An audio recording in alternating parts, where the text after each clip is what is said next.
Caguas, ciudad fundada en 1775. Tiene casi 250 años de historia. Caguas, una de grandes personalidades de una trayectoria impresionante. Tito Muñoz Contigo presenta al historiador César Daniel Díaz en Así se escribe la historia, en Tito Muñoz Contigo. Te lo dije, César, que tarde o temprano iba a llegar la nueva presentación del programa. César, saludos, buenas tardes. Saludos, Tito. Espérate, ahora sí. Dale. Sí, tremenda introducción, muy bonita y como siempre en todas tus intervenciones, muy profesional todo. Sí. Pues nada, nuevamente pues saludamos a nuestros oyentes en este día y para continuar, ¿verdad? Lo que empezamos la semana pasada, que estábamos hablando sobre esa epidemia que atacó a Caguas en esa primera década del siglo XX. O sea, estamos hablando, vamos a decir, esas primeras dos décadas, 1900, 1916, 15 por ahí. Y antes de continuar, quisiera decirte que toda la información que estamos dando ha sido tanto sacada del libro del historiador cagüeño Héctor L. Bunker, así también como el archivo histórico de Caguas. Así que tenemos lo que estamos hablando, tenemos la prueba de que eso fue tal y como así se está diciendo. Exacto. Siempre también haciendo la salvedad de que la historia nunca es final. Puede que en algún momento, a lo mejor alguno de nuestros oyentes diga, fíjate, mi papá me dijo esto o yo tengo tal documentación que dice esto lo contrario. Pues bienvenido sea, porque para eso es la historia. Siempre hay recursos, no hay una historia definitiva, pero en la medida que podamos, utilizamos esas fuentes primarias o las que están escritas. Y seguimos escribiendo la historia. Si entonces la persona dice, no, eso no es así, pues vamos a buscarle entonces cómo es. Exactamente.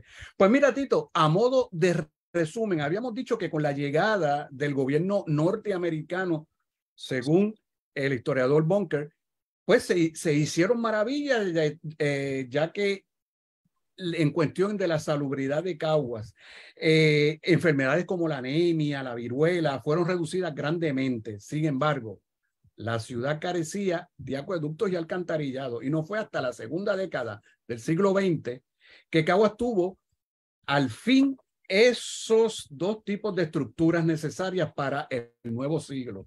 ¿Quién diría que eso fue en el 1920, verdad? Porque uno piensa que estábamos como que ya más adelantados para esa época, pero parece que no era así. Y vamos a hacer un pequeño paréntesis. Yo estuve chequeando, como te había comentado la semana pasada, que dije, me gustaría hacer un poquito de investigación sobre este tema en el archivo histórico de Caguas. Y de hecho, hay mucha información, mucha documentación del tiempo de los españoles, o sea, previo a la invasión norteamericana, donde ellos tomaban medidas sanitarias hacia la población. O sea que esto no es cuestión de que llegaron norteamericanos y mira, pusieron todo porque todo estaba destruido, teníamos unas epidemias bárbara porque no había cuidado en la comunidad. No. Los españoles también tenían sus métodos, que eso en un futuro podemos investigar más sobre esto. Y más al saber que estamos hablando de España, que España, pues naturalmente, un país milenario, viejísimo, o sea, que no es como nosotros, que tenemos ese tiempo, eran, qué sé yo, 400 años de historia, tú sabes, así que ellos sabían lo que había que hacer. Exacto, y no solamente eso. Una de las cosas que yo he encontrado haciendo investigaciones de otros temas era que el gobierno español siempre llevaba como un registro de todas las pertenencias que tenían los ciudadanos. O sea, si tú tenías, por ejemplo, un perro en tu casa, pues mira, ese perro pues, te lo ponían como un tipo de riqueza de la persona. O sea, todo lo que tenían las personas era registrado. Y eso es algo que, ¿verdad? Que yo digo que deberíamos aprender más a menudo. Entonces, hoy habría gente que es sumamente rica porque tiene como 10 perros en la casa. Exactamente, exactamente así. No, y eran animales que no siempre estaban en las mejores condiciones, porque aunque uno se ría, pero decía, un día me encontré con un documento que decía, fulano de tal tiene un gato tuerto. O un gato, un perro en mal estado. Eran bien específicos en estas cuestiones. Pues mira, el gobierno vigilaba muy de cerca los establecimientos de estipendios de leche, carnicería, así como las viviendas en general, para saber si cumplían por lo estipulado por ley. Para ello, se contrataron personas a los que llamaban guardias de higiene, que inspeccionaban y denunciaban cualquier falta que encontraran, reportándola a las autoridades pertinentes. En varios casos, estos guardias de higiene aparentemente actuaban como cuerpos represivos. ¿Y por qué digo esto? Mira, en el periódico La Democracia, 1901, en Guayama, el guardia de higiene Pedro Alonso, alias Peggy, fue a un establecimiento donde se le ofreció ron y cerveza. Luego pidió él 3 latas de carne, pero le fueron negadas. A los 15 minutos le formuló una denuncia a dicho establecimiento indicando que ellos tenían unos sacos de harina que estaban mojados. O sea, aquí estamos viendo como, yo digo, como lo que vemos en las películas de mafia, donde le piden dinero a cambio de protección, etcétera. Esto más o menos pues se estaba dando eso. Entonces, en el archivo de Caguas, histórico de Caguas, a un documento que encontré que en Caguas el guardia de higiene Esteban Díaz hizo una denuncia al puesto de carnicería de el vecino Pascual Borrás, localizado en la calle del Rosario. ¿Cuál era esa? Era lo que conocemos ahora como la calle Betances. Ah, ok. Caguas. Que de hecho, eso puede ser para un próximo tema que ya yo estoy pensando que podemos hablar sobre las calles, los nombres de las calles de Caguas antes y después. Pero si vamos a traer ese tema, tienes que decir de dónde sale el nombre, porque está la calle del amor y yo conozco muy bien la historia. Ah, exacto. Esa es bien interesante, pero te podría adelantar. De hecho, el historiador Juan David Hernández hizo un estudio sobre eso que yo lo estoy utilizando para identificar todos los barrios y las calles. Las calles, por lo general, haciendo un paréntesis nuevamente, estas calles le ponían los nombres muchas veces por razones políticas de gobernantes de España. ¿Y qué pasaba? Un problema que se dio fue que si había un cambio drástico en España, pues esas calles había que cambiarlas por otros gobernantes. Por lo tanto, en la documentación muchas veces es difícil identificar cuál era el nombre original de tal o cual calle, precisamente por eso. Okay. Pero luego, pues, pero podemos tener una idea de hasta Dani, siglo XVIII. Todavía tenemos gente de la edad de 80 a 90 años que a la calle del Benice le dicen la calle Turabo. Todavía es dura. Pues yo recuerdo a mi abuela y a mi abuelo y a mi papá también de vez en cuando diciendo la calle Turabo. La calle Turabo, exacto. Eso es así. Eso es así. Pues mira, en la calle de Rosario, que te dije, era Betance. ¿Por qué acusaron a este señor Borrás, el guardia de higiene? Porque había peste y el guardia había indicado que había basura en el lugar y que el local debería cerrarse. A esto, el señor Borrás escribió una carta al presidente de la Junta de Sanidad, indicando que dicha carnicería había sido abierta con autorización de la alcaldía y que el comisionado de inspección higiénica no tenía autorización para determinar que se cerrase el negocio. En otra de las denuncias se acusaba también a la ciudadana Telesfora Morales, residente en la calle Rueda, esquina Sanz. Esta es la calle Vizcarrondo, esquina Muñoz Rivera. Mira para allá. Sanz, como te dije, nombres políticos, porque tuvimos el gobernador Sanz bien represivo aquí en Puerto Rico. ¿Por qué se le acusaba? Por tener una letrina en mal estado. Adiós, caray, ¿cómo es que tenía que tener una letrina? No podía, a lo mejor fue que la vieron en una mala condición. Digo, hay que ver, porque muchas veces, por eso es que te digo, estos grupos de guardias de higiene tal vez lo hacían de forma, era como un cuerpo tal vez algo represivo, a lo mejor si no le caía bien la gente, pues lo acusaban, etcétera, etcétera. En mayo de 1906, el médico inspector del Distrito Norte, José Lugo Viña, sometió un proyecto para la salubridad pública de Caguas, donde se hacían énfasis en evitar el hacinamiento y en cómo disponer de las aguas negras. El inspector indicaba que las aguas del fregado, que se encontraban en aljibes abandonados, agrietados y sucios, eran centros de infección que causaban colitis, paludismo y disentería.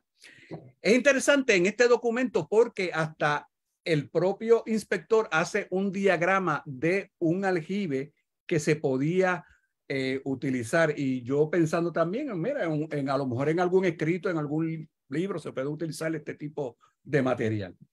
Ok, con eso pues, ¿verdad? Lo que estaba pasando en el ambiente, pero entonces...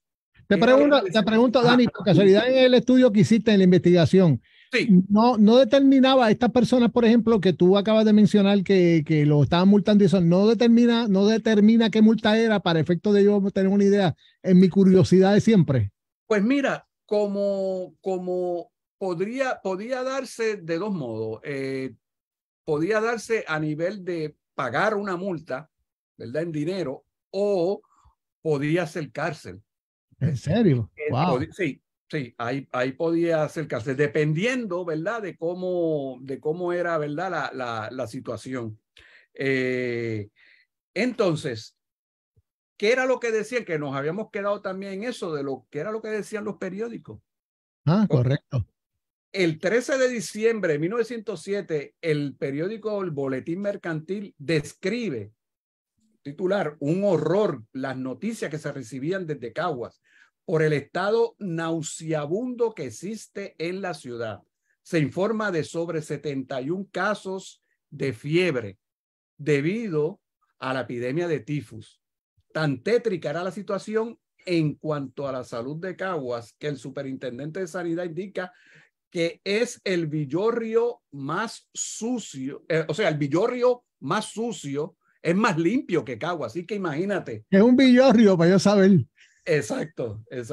¿Pero qué es un villorrio? ¿Qué es? El villorrio es como, vamos a decir una barriada. Una barriada, o sea, que la barriada más una villa bien estartalada, bien mal. Era más limpia que Caguas.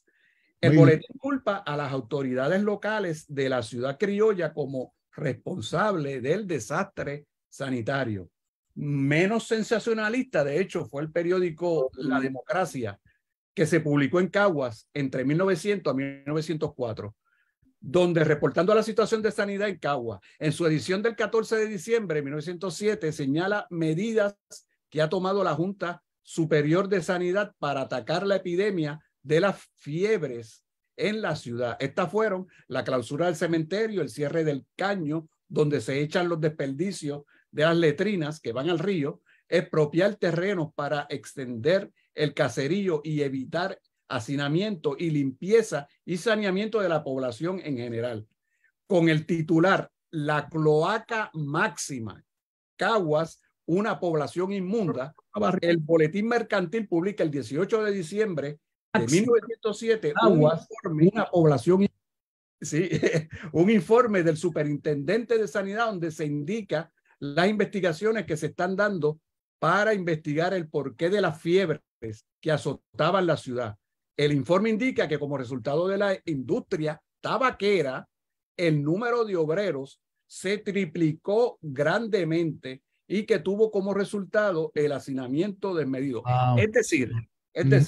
Sí, porque aquí se movió todo lo del tabacalero para ese tiempo, sí. Y entonces era como la fiebre del oro, pero la fiebre del tabaco. Exacto. Caguas era un punto bien importante en cuanto a la industria del tabaco. Y por lo tanto, estas industrias donde estaban localizadas, pues en sus alrededores se creaban estos barrios, las barriadas, y ¿qué sucede? Pues había hacinamiento de las personas creando todo este tipo de problemas. Muy bien, Dani, vamos a dejarlo hasta ahí porque se nos acabó el tiempo. Me parece que este tema lo vamos a seguir hablando durante la próxima semana porque tiene mucho de que ver. Se me había olvidado decirle a los amigos que estamos transmitiendo por Facebook Live a través de Radio Tiempo 1430 en el Facebook, pero nada, después lo buscan y lo pueden ver para que vean todo lo que estaba aconteciendo y aquellos que estaban en el carro, etcétera, etcétera. También, Dani, la semana que viene seguimos con este tema, me parece fascinante. No? La historia es siempre fascinante y fíjate, cosas como esta, que estamos hablando de la higiene y todo, porque nosotros decimos, cuando tú dices, como estaba Cagua, pues mira que tú y yo estemos vivos, que somos cagüeños, es un milagro. Exactamente. Pudieron haber muerto a las personas ahí para ese tiempo. Bueno, Dani, gracias, muchas gracias. Así que nos vemos la semana que viene. Muchas gracias. Gracias. Nos vemos entonces, Tito. Cuídate. A los amigos que estaban por Facebook Live, muchas gracias. Y a los que están